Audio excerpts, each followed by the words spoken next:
What's going on, YouTube? It's Tej back again with another video, and today we bring back the Hurry Up Offense. This is our weekly preview show. Today I'm joined by my best friend JT. JT, thanks so much for joining us. And man, oh man, how good does it feel to be talking about week one of the NFL season finally being here? Dude, I know I'm a full-on addict. I'm absolutely itching for football. Little taste of the college football was fantastic this past weekend. Got a little bit of sprink and bink action on some bets, and now we get to the real stuff. At least in my opinion, my favorite, the NFL. So super excited, man. Super excited. You had some hot college football plays, a couple of top rope little from the top decks. You know what I'm saying? So yeah, no, we got to keep that going into the NFL season now. So basically, the format of the show is going to be similar enough to what it was last year, but a little different in the sense we're going to talk about every game. So it's going to be JT and I talking about all 16 matchups we get this week. So let's waste no time. Let's jump right into it, starting with Thursday night. So obviously the reigning Super Bowl champs, they get to play host. That's Kansas City taking on the Detroit Lions. And I guess some breaking news off top. I mean, Travis Kelce hyperextended his knees literally a couple minutes before we hopped on this recording. So that's a big injury, and that's moved the line to -5.5 for Kansas City. So JT, you have much more of a medical background than I do. So I kind of wanted to start with you and what you think about this Kelce news and maybe how much that impacts his ability to play if he plays at all. Yeah, hyperextended knee. I mean, we don't really have a ton of details on it right now. I don't think they've done any like MRI stuff like that. They might not at all, depending on the severity. I just heard that they listed him as quote uncertain. So to me, 2 days out saying uncertain, a guy that you're going to need in a playoff run, I don't think he plays, which is why you see the adjustment in the line. I thought the line would move a little bit more. I think Kelce is vital to this offense. I mean, we've seen Mahomes, last year he still did okay with less weapons, but he still had Kelce. And so I don't know. The line at 5.5, I kind of like the Lions in a cover here. I'm not necessarily buying into the hype, but definitely, I don't know. That's a tricky number. Yeah, so this actually messes up a couple bets I've already made with the DraftKings prop of Mahomes getting to 275 yards. Still feel okay about that. Mahomes has never had a week one game where he didn't throw for 3 tuds. So I felt like the over 2.5 was fire. But now without that team's basically number one wide receiver, I'm feeling a little bit in doubt about that, but it's already money spent. So we'll see how it goes this upcoming weekend. And ultimately, I think it's going to change my pick. I was willing to take Kansas City -6.5. That's where I was when I woke up. I'm going to take the Lions +5.5. At this point, week one, I think the NFL, I mean, not that the script maybe is real, but I think this ends up being a 3-point game. I think the Lions covered. Yeah, I could see the Lions jumping out. I mean, DraftKings has that early up by 7 win. Yeah, it's a great. Yeah, I think the Lions money line's a no-brainer at +200 for the early win. I could see the Chiefs playing from behind. I think your Mahomes bets still hit because he's going to have to throw the ball just without a security blanket. I think he gets a majority of his yards in the second half, just trying to play catch up. Yeah, should be a good game though. It's a good game to kick it off. And the good news, if you're still thinking about, hey, do I want to play the Mahomes over 2.5 passing touchdowns? The Lions have a good offense. Like, this is potentially 2 of the top 5 offenses in the league by year's end going head to head. So there's gonna be a lot of incentive for him to keep cooking through the air. All right, that's game one. We're both taking the Lions against the spread. I think are you taking Kansas City to win outright though? Yeah, I think I don't know. I think I wouldn't touch it money line wise either way. But I do like the Lions in the spread. I don't know who wins it, to be honest. I mean, Travis Kelce is a big deal in my opinion to their success this year. And to all the fantasy owners who drafted Kadarius Toney, this is your moment for potential disappointment or potential major payoff. All right, let's go ahead and jump into the 1 o'clock slate on Sunday. We start with my 49ers and my Steelers. This game is actually one that I'm actually really intrigued by, and Pittsburgh tends to play really well week one. I mean, obviously the 4 picks last year against Joe Burrow. All to say, it's the 49ers -2.5, but I'm taking the Pittsburgh Steelers. I wish that line was at 3.5. Maybe I'll do an alt spread and just deal with weaker value, but I'm going to take the Steelers to be able to, I think they're going to outright win week one at home. What do you think, JT? I'm kind of down on the Niners this year. I think the Brock Purdy flame kind of burns out. Sure. I think he's better than, let's say, a Taylor Heineke, who's like a similar like physical comp. I do think he's better, but I still don't think Brock Purdy's all that. And yeah, I think Kenny Pickett takes a big jump forward. He was a dog in college, in my opinion. He was one of my favorite prospects coming out as far as quarterback class went. And the receivers are young and getting better every year. So I think that the Steelers come out. The defense should be as good as advertised as always. So yeah, I think the Steelers kind of pull it out at home. I think I'm on the same page as you there. And honestly, I'm looking at this and the total's at 41. If the Steelers win, I feel pretty confident it's an over. If the 49ers win, it's 17-14. It's because the Steelers can't move the line of scrimmage. And it's basically the San Francisco defensive line kind of dictating the point of action. So honestly, if you're on the side of the 49ers, 41's not a huge number, but I'd be leaning towards the under there. Pittsburgh, I think if they win, they ends up hitting the over. Any leans on either side of the over-under? I don't know. I feel like the numbers on this game, both spread wise and total wise, feel pretty accurate. Like, Yeah. Early in the year, you can catch a couple lines where you're like, that makes no sense. This one feels like kind of a more mature line that we would see in week 10 versus a week 1 line that we're getting. So I don't know. I probably won't play much. Maybe a little Steelers money line, but I don't know if I would even touch that at plus 114. It's not huge value. And I mean, ultimately, potential spoilers here for my lock of the week, but I do think Kansas City's ultimately going to get out to -6. I think they're going to get to full touchdown advantage in the spread once we get to kickoff Thursday. A little teaser with basically a pick 'em for Kansas City, and then you move Pittsburgh out to 8.5. I feel pretty confident that it's not going to be a 2-score loss if Pittsburgh does come up short at home week 1 with Mike Tomlin. All right, next 1 o'clock game. Your Minnesota Vikings and the Tampa Bay Buccaneers. I have nothing to say about this one other than I think the Vikings roll in this one. JT, I'll turn it over to you. Dude, Vikings -6 is such a joke to me. I just don't understand. Like, are we looking at the rosters? Like, we're seriously King Baker favorite? That's insane. And look, I'm going to sound like a homer here. I understand that regression will happen record-wise just because the schedule is tougher. But objectively, if you look up and down the roster, the Vikings got better on both sides of the ball. I agree. Whether that be in coaching, with Flores coming in on the defensive side, and on the offensive side, we actually have someone who can run a route other than Justin Jefferson and Jordan Addison. I think it's a bigger ad than people realize, and it's kind of getting on my nerves. Like, everyone's like, yeah, we know they're going to regress. They're going to regress. It's like record-wise, yeah, maybe. The team got better. Yeah. So I think you see a -6 line last year, and that was a worse team. So I don't know. I'm probably going to spam my team, which I'm excited to do week 1. And with it at 6, another good teaser line. So could even get Minnesota down to a pick 'em, which at that point, what are we talking about at home? Yeah, and ultimately, I have the Vikings winning the NFC North. I'm right there with you. I think the positive regression of Ed Donatel to Brian Flores will almost itself cover the difference in 1-score games. You guys aren't going to go 11-1 in 1-score games or whatever it was last year. That's just not going to happen. But first time Kirk Cousins has had the same play caller 2 years in a row. That's huge. Yep. Jordan Addison's easily an upgraded number 2 wide receiver, and Brian Flores is a huge upgraded DC. So I think all that basically negates to 12-5, right around where y'all were last year. So, and you have, have you seen Baker Mayfield against the blitz? The dude got happy feet. It's happy feet all day. With Flores, I don't know. I just don't see this. It's a good matchup for us. Yeah. Vikings, DFT, and DFS, fire Ivan Pace. If you're playing any IDP leagues and you just need a spot linebacker, I think Ivan Pace comes up with a couple sacks here. I think he goes crazy. I can see it. All right, next 1 o'clock game. Houston and Baltimore spread at -10. I'm taking the Texans. It's week 1. If I'm going to get away with it, this is my chance to do it. I worry about what CJ Stroud might look like game 1 at the NFL level. Also, first-time head coach, first-time offensive coordinator. There's a lot of newness, but at the same time, the Ravens are good. They might win the AFC North. 10 points is a lot. That's a ton. And ultimately, I can see in the second half where the Ravens just good rushing attack. It's a new OC, yes, I know, but they're still going to be a run-heavy team where they just kind of squat on the ball, and ultimately it's a backdoor cover from Houston. So I'm taking the points in the Texans.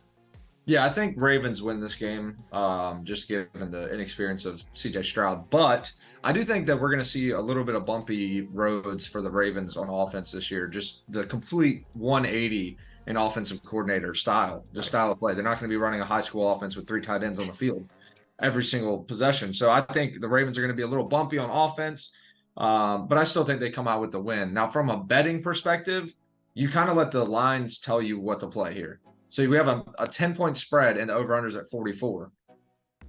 If they're around 44 for a total, the value is on the +10. It's not on the -10, unless you just don't think the Texans are going to score more than a touchdown. So I think I would lean Texans +10 here for both the reasons I kind of mentioned, the lines, and I think the Ravens just aren't going to be clicking quite that well week 1.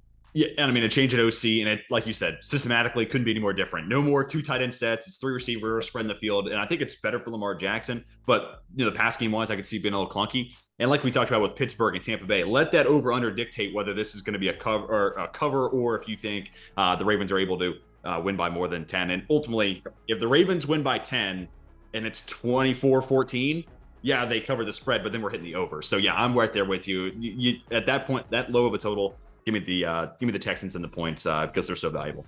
Next 1:00 game, Yep. Arizona Cardinals, Washington Commanders. The game I know we've all have circled on our calendars. Week 1, this is the game. This is the one we all live for. JT, let me hear your side of this. What are you taking?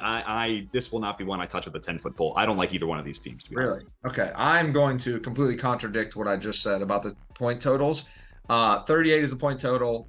It's a 7-point spread, so you would think after what I just said, +7. But I think the gap in quarterback play is going to decide this one by a pretty wide margin.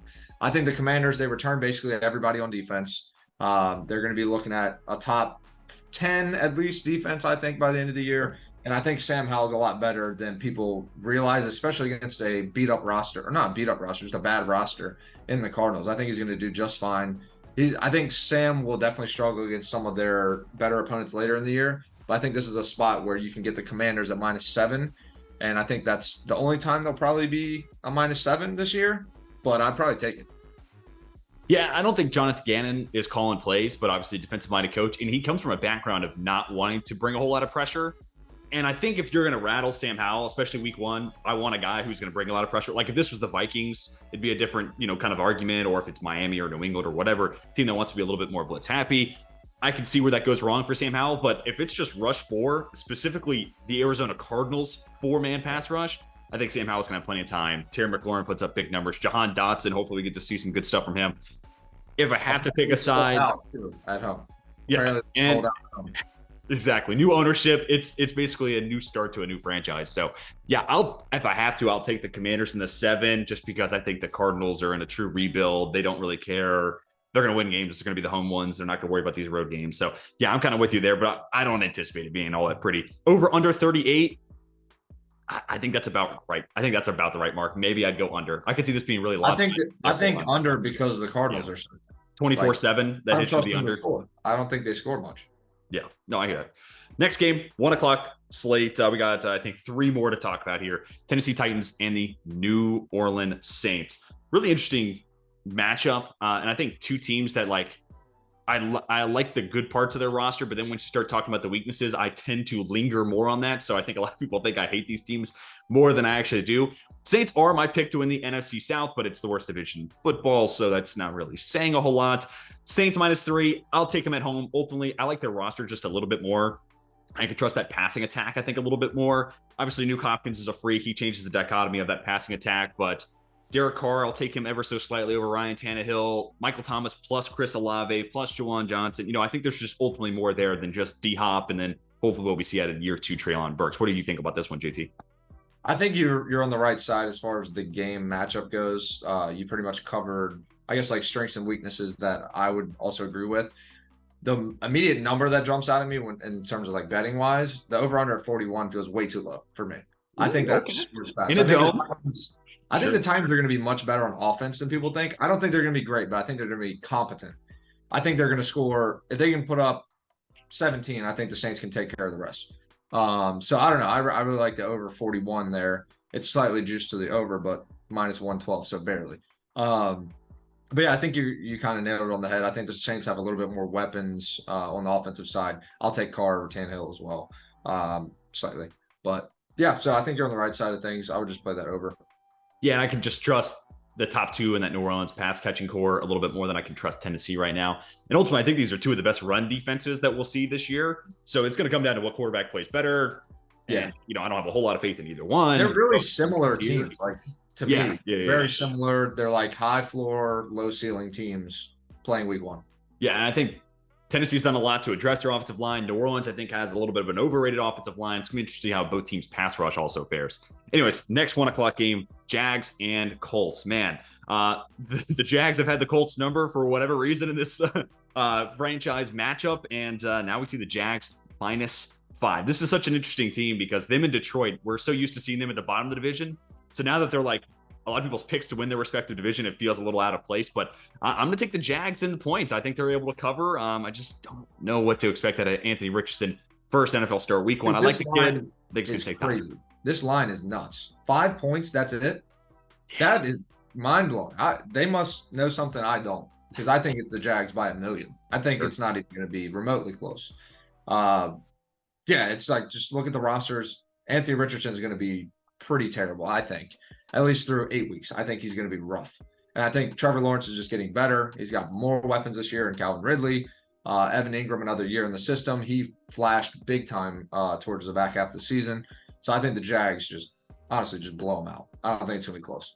Yeah, we actually had our main fantasy draft last night, and I got Calvin Ridley. I think he torches this Indianapolis secondary because, I mean, no Isaiah Rodgers. It's a bunch of rookies. It's Jalen Johnson. It's Juju Brents. It's a Dallas Flowers, undrafted guy from 2 years ago. I think we really see that Trevor Lawrence, Calvin Ridley connection right off the jump. That's basically been my entire training camp Twitter and Instagram timelines, is just Calvin Ridley and Trevor Lawrence big plays in camp. So I think they go crazy. I'm right there with you. Also, another game you can tease down, and basically the Jags had to pick them. To me, that's free money. That's free money. Anyways, next game to talk about, the Cincinnati Bengals and the Cleveland Browns. Bengals favored on the road, and I'm going to take them. I'm going to take the Bengals in this one. They lost, and they had a weird game week 1 last year against Pittsburgh, but I think a lot of that is just Mike Tomlin always has his guys fired up. We typically play well week 1, we being the Steelers. But I think this is the season. I don't know if I've told you this already, but Burrow's my pick to win MVP. I got the Bengals winning the Super Bowl. I think this is the kickstart to this type of season in Cincy.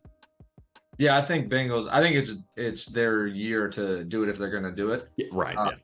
At least in this, I guess you want to call it like 5-6 year period. I think if they don't do it this year, you almost have to wait for T. Higgins to leave and then somebody replace him to get back to that point. So I think it's their year if they're going to do it. This line feels a little short to me. I think the Browns defense is going to be fantastic this year, depending the help of Zadarius Smith. Myles Garrett, we know he's going to do. If Zadarius Smith stays on the field, they're top 5 defense, no doubt. But the line's kind of small. I mean, I'd probably just play the Bengals money line at -135. I don't think they come out and lay a dud week 1. Burrow's just too good. Yeah, I actually think both these defenses are going to be really solid. Lou Anarumo coaches that side of the ball really well in Cincy. And Cleveland, Jim Schwartz, new DC, but also by far and away the most defensive line help that Myles Garrett's ever had in his career. So this game is going to be decided in the trenches, which I think is what Cleveland wants. But ultimately, I think the Bengals are just the better squad, and they got the better quarterback, despite I do think Watson played. John Watson in preseason didn't look great to me either, to be honest. I expected a big, visual leap when I watched them. It's preseason, it's not a big deal. But that should even make it worse in a way. Because he just didn't, he wasn't moving like his old self like I expect him to. He wasn't making, quick reads or anything. I don't know. He just kind of looked clunky like he did last year. Yeah. And my crutch when it comes to picking these games, especially against the spread, if I feel like it's a coin toss, I just look at who's playing wide receiver, who's got the advantage on the outside. I like Cedric Tillman. I love me some Amari Cooper, but Jamar Chase, T. Higgins, Tyler Boyd. Yeah, I'll go with that team. Next 1 o'clock game, Panthers, Falcons. JT, I'm going to toss it over to you. I got to hear your thought about the rest of the NFC South. Besides the Saints, what do you think about this division? And then get into this matchup. What do you think about Panthers and Falcons? I think the rest of the division is pretty terrible. I think it's Saints clearing away. I don't think any of the other teams remain even competitive. I don't think it's really close. It's just the best of a worst or terrible division. Yeah, clear far and away. I think the Falcons are terrible. I think the Panthers are terrible. Saints are the only team with any kind of hope. Yeah, this matchup isn't great. Panthers at Falcons. I kind of like. Oh, I don't know, man. That's tough. Yeah, because I feel like Bryce will be good, but I just don't know in week 1. And the Falcons already, I don't know, second-year quarterback. It is worth something. They still have quite a good, run scheme, that kind of stuff. So I would probably lean Falcons just because it's a rookie's first start, and I don't ever trust a rookie in their first start. But I don't really care who wins this one, to be honest. Yeah, right. You know what I mean?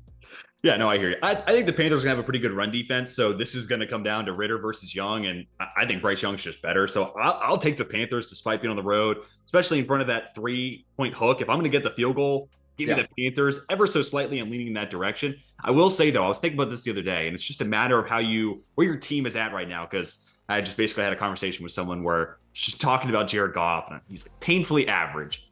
And I was thinking about the Falcons. They're the perfect barometer for this. If you gave them Ryan Tannehill, I think they might be my pick to win the NFC South. I like a lot of what else is there. I just don't like Desmond Ridder. You give them Ryan Tannehill, they might be the best team in that division. But if you're trying to make a Super Bowl run, Ryan Tannehill ain't enough. I don't know. So I was just thinking about that the other day. But yeah, if it's Desmond Ridder versus Bryce Young, I think I'm leaning towards Bryce Young. As crazy as that is to say about a guy who has no starts. All right, on to the 4 o'clock slate. Finally, we get the Eagles and we get the Patriots. And we'll start with an honorary selection from our other co-host who was unable to join us this week, Mason. His lock of the week, which we'll give ours at the end of the show, is Eagles money line minus 198, which is, if you were around last year, that is the antithesis of Mason's normal plays. This man's going plus money every week. So it's good to see 2023. He's got a different MO. He's got a different objective in mind. He's going the Eagles at almost minus 200.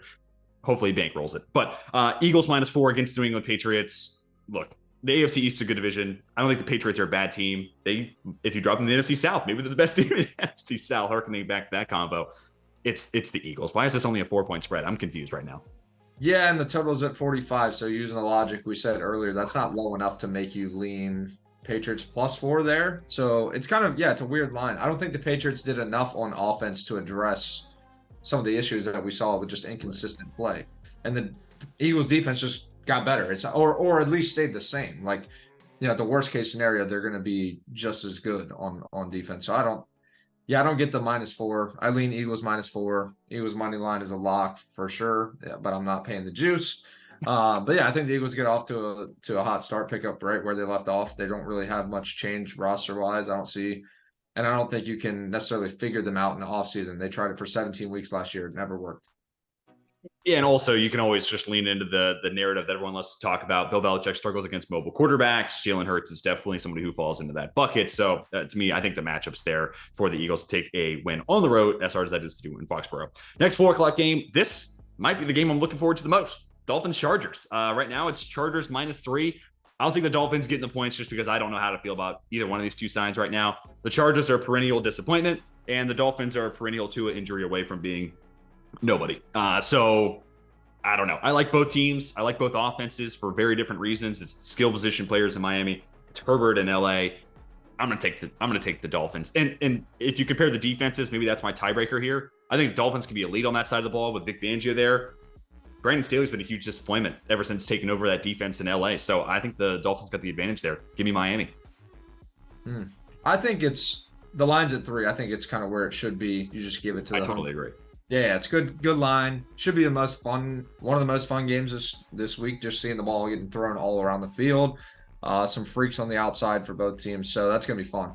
I think if I had to play anything in this game, I'm thinking Raheem Mostert touchdown, anytime touchdown. I think you get a decent value, and I don't think he's going to have many yards just because they're not going to run the ball very much. But I think they get down to the goal line situation. I think Mostert's going to tote the rock.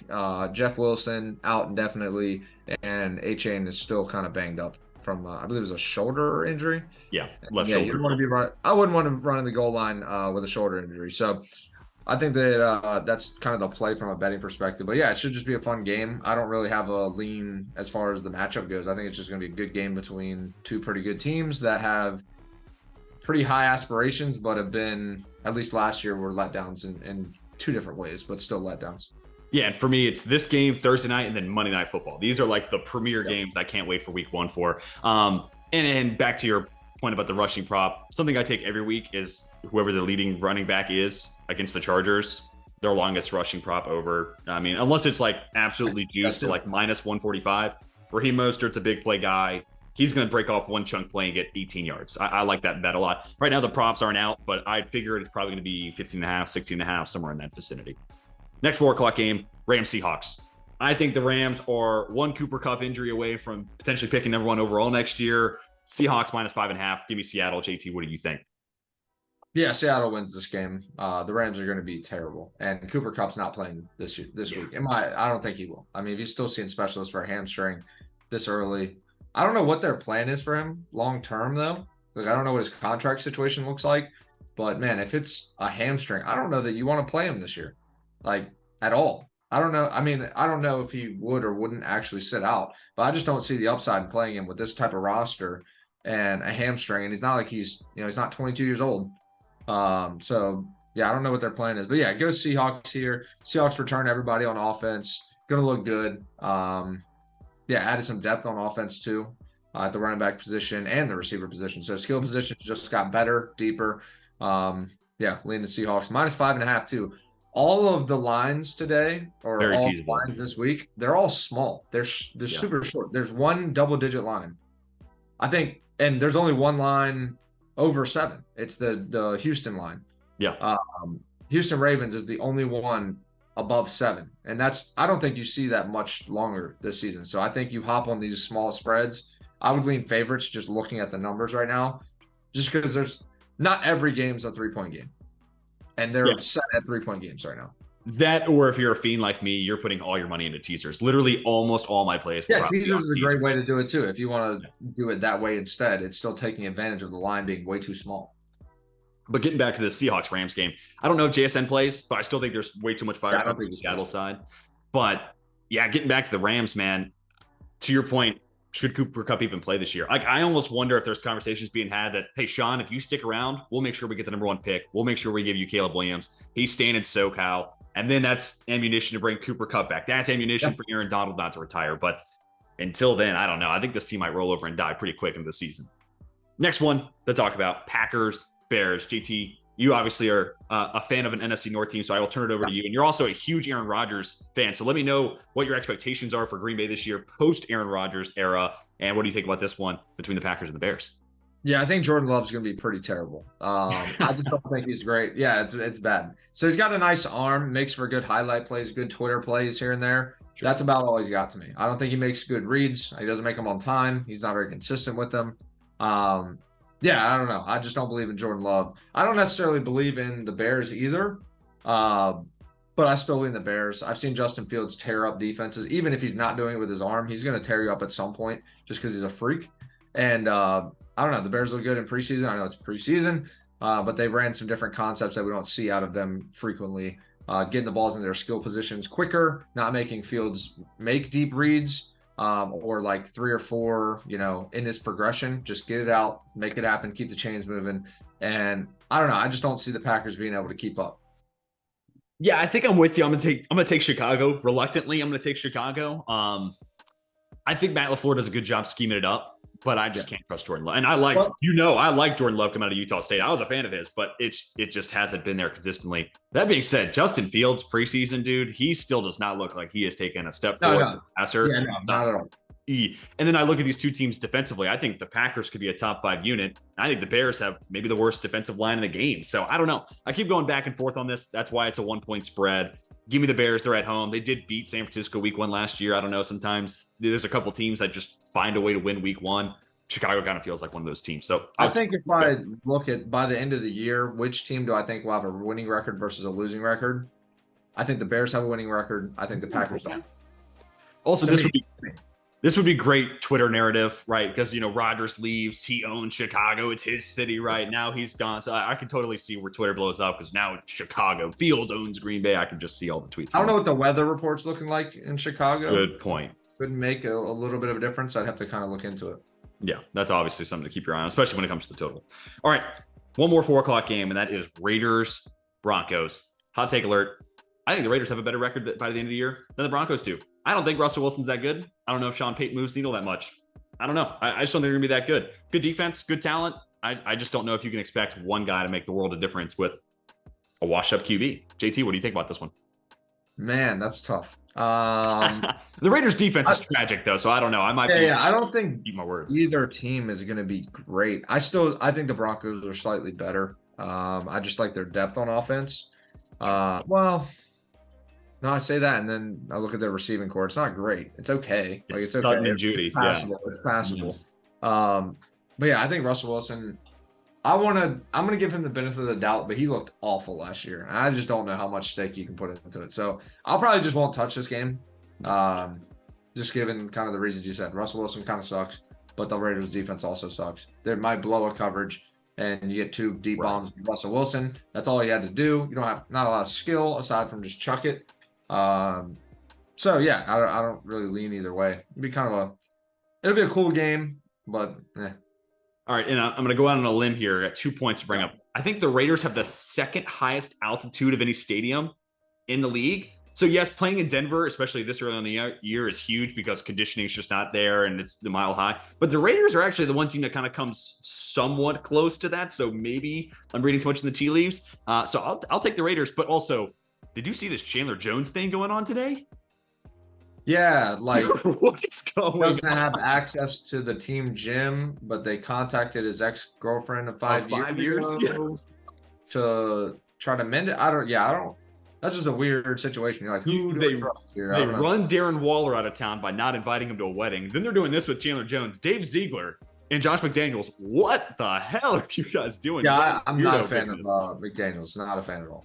Yeah. Honestly, if you're looking for first coach to get fired, bet I think Josh McDaniels. I don't know what the odds are, but he's probably a favorite, and I think that's where I'd lean him or Ron Rivera. One of those three. I think Ron stays just because the new owner doesn't want to just come in and fire. It's a bad one. That's a bad play, sure. But Todd Bowles, he's probably the other one. Or I don't know, Jonathan Gannon's being a weirdo too. That dude scares me. He's a strange dude. He's being a little weird. He's a weird guy. All right, 2 more games to talk about. Sunday Night Football. I can hear the NBC music, and all my pain has been cured. It's the Cowboys. It's the Giants. In the Big Apple, Cowboys favored by 3. Division games are always weird. It's quirky. And 3 points, I think, feels about right for week 1. And ultimately, I feel like this is going to end up being a push, 27-24. But I think the Cowboys to win. I think they're going to end up winning. And if I have to pick a side, give me the Cowboys and the 3 points. What about you? I am on the complete opposite side. Okay, interesting. I think the Giants steamroll. I don't know. You also hate Dak Prescott. So, like, I think Dak Prescott's terrible. I think that Dak is terrible. To me, he's top 10. Like, I still like Dak. That's tough. Anyway, I lean Giants. I'll probably ladder the Giants too, to be honest. I'll ladder the +3, the money line, and then as far out as I can push the spread just for value. Now, I don't think that the Cowboys are going to necessarily like roll over and die. I just think that the Giants, now this might be me hurt as a Vikings fan, but they executed at such a high level in that Brian Dable. Yeah, totally. That postseason game. They didn't miss Daniel Jones didn't miss a read, and that's the first time I've seen it, so I don't know if he could replicate it per se, but they looked good, dude. Like they gave us all we could handle. Obviously, we lost, and I don't know. I could see them just kind of building off that momentum last year, carrying it into this year. They obviously believe in Daniel Jones, and sometimes that's all it takes is a coach to actually put some trust and belief into a quarterback. And we saw it last year. I don't know. I think the Giants, pending a couple of injuries from the Eagles, could be a sleeper to win the division. Okay, I don't hate it. I don't see Cowboys as a sleeper because I think a lot of people would have them pegged as, hey, if the Eagles something doesn't go right, Cowboys. I think the Cowboys suck. Like I just don't think they're good. I know a lot of people who got the Cowboys going to the Super Bowl. So yeah, I don't think you're far off at all. But so more weirdo behavior. I kind of like the under in this one, 46.5. I do think I could see where Dak maybe struggles. And I mean, also, hold on, I got a lot of points I got to run through here. The Giants, that might be the best coaching staff in the league. I know it's crazy to say because Brian Dable, second-year head coach, but he's a stud. Mike Kafka is going to become a head coach one day. Wink Martindale's had head coaching interviews. Like across the board, that coaching staff does a great job. And then you get into what I always look at, who wins on the outside. Darren Waller might be their number 1 target, but who is beating Stephon Gilmore and Trevon Diggs? I don't know if I see it, and that's kind of why I leave Dallas. So my boy Hyatt now. Oh yeah, I know you like Jalen Hyatt. I think you can burn anybody in the league. I think to me, Jalen Hyatt he's one of those players that, like, it doesn't matter who's on the defending side. Sure. Yeah, no, totally. If it's the right look and he's running the right route, he's gone. Yeah, exactly. He's gone. He only takes a step. Yeah, and it could be now. Granted, that doesn't mean he's gonna be a great receiver, but like the defense isn't gonna matter for so much. Yeah, they're gonna make the play or isn't. Yeah, and I mean, then on top of that, the matchup of Micah Parsons versus Evan Neal, who struggled last year as a rookie. Can he take a step forward in year 2 at right tackle? If he doesn't, Micah Parsons is on his way to making a defensive player of the year type of statement, or the Cowboys pass rush is in trouble. So a couple of things I'm keeping my eyes on there. Basically, who improves on the Giants side, who makes a difference, who steps up. And if nobody does, then, well, I really like the Cowboys in this one. Last game to talk about, the New York Jets, the Buffalo Bills. JT, let me start with you. You're the Aaron Rodgers fan club president around these parts. So I got to hear your case for why the Jets are winning this one.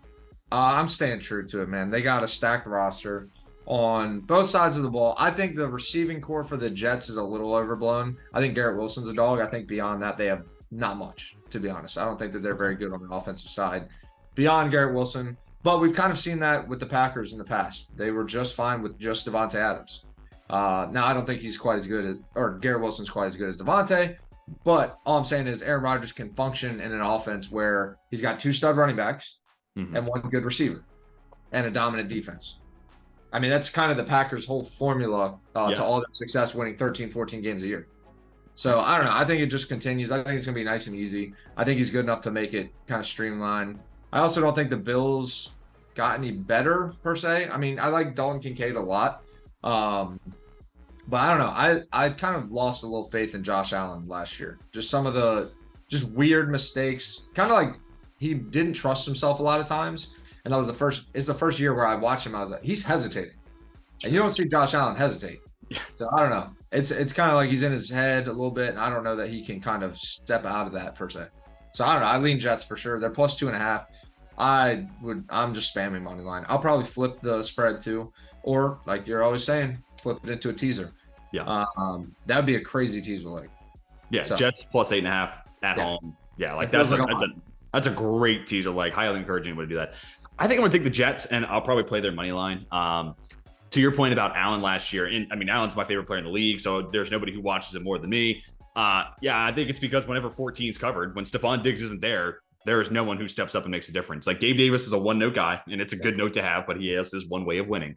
That's where Dalton Kincaid comes to the picture. Can he be someone different? Can he be that change up? Week 1 is tough. Yeah, ask him to do that right away is tough. And on the other side, kind of going to your point about the wide receiver room, I don't think it is overblown, to be honest with you, because if you were to take Garrett Wilson, put him in Green Bay last year, just the trickle-down effect, just like T. Higgins in Cincinnati.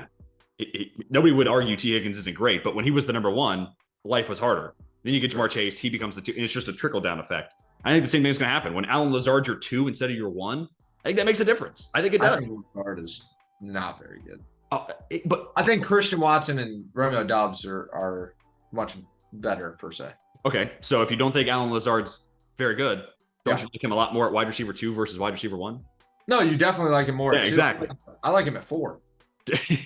Like big slot. 4. Yeah. Wide receiver 3, blocker. Yeah. Oh, and I hear that. And they still got other options that they can rotate through. But I think Garrett Wilson is the best wide receiver that Rodgers has had since DA. And I mean, I know it's only been 2 years since they played with the guy, but it's pretty clear by far and away. Plus, then my main question is, can the Bills generate pass rush? That's the only question I have about this Jets roster is what's that offensive line look like, specifically by week 10, but also week 1. And with Von Miller not playing, I just can't trust that Bills pass rush to do it with the guys they have on the roster. Boogie Bashman's fine. Greg Rousseau took a nice step forward last year. Ed Oliver's had moments, but I don't see a game wrecker on that defensive line. So I'm going to take the Jets. I'm going to take their money line. But also, if you want to take the 2.5 or tease it out to 8.5, highly encourage that. But that does it for the week 1 run through. We did picks against the spread for each and every NFL game. Now it's time to put out the locks. So lock of the week segment. I don't have the records from last year. I probably should have pulled that up, but oh well, I'm a terrible host. JT, do you want to start us off? Do you know what your first lock's going to be, or should I buy you some time? Yeah, no, I got one. Okay. I was going to be a little dicey, run a little parlay out here, but if we're talking locks, I want something that I know is going to hit, and I know this is going to hit. I think there's no doubt in my mind. So we're going to go with a teaser. I'm going to take a little page out of TJ's playbook here. We're going to go Vikings and Jags teaser. So we're taking the Vikings from -6. We're pushing them to even. And then we're taking the Jags -5 and pushing them to +1 against the Colts. So the Vikings just have to beat the Bucks, and the Jags just have to beat the Colts. And you get -120 payout. To me, that's a lock. Yeah, I adore that play. I'm also going the teaser route. Steelers out to 8.5, and then the Seahawks in a pick 'em. I can't see the Rams winning week 1, especially if Cooper Kupp's not playing. And then for the Steelers, I don't think they get embarrassed week 1 at home. I just can't see that happening. I'm also cooking up an alternative, which is the Jags basically in a pick 'em, and then the Jets out to 8.5. So there's a lot of good teaser lines. That's week 1. There's just so many.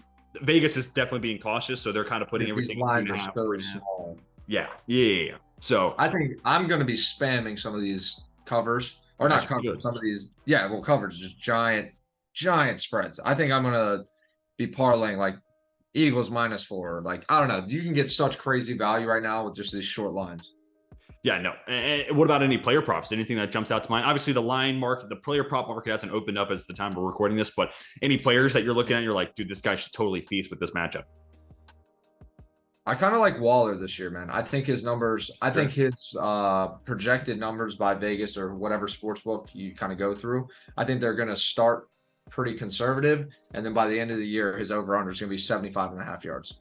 But I think you might be able to get Waller at a 50.5 yard mark this first week against the Cowboys. Cowboys got a good defense, but I don't know anybody that's going to be strapping up Waller personally. So and he's their number one target. Yeah, and he's going to get peppered. I think he's going to get absolutely peppered. Yeah, I think the player I'm looking at right now is Chris Olave. I mean, there's a lot of hype about Olave, so the number might be inflated, buyer beware. But Tennessee secondary still gives me some reason for pause. And I think Chris Olave has the type of season where we're talking about him. Is he a top 10 guy? Is he a top 8 guy? I think he kind of fully cements himself as one of those superstar type of dudes. I guess another prop, which would be interesting.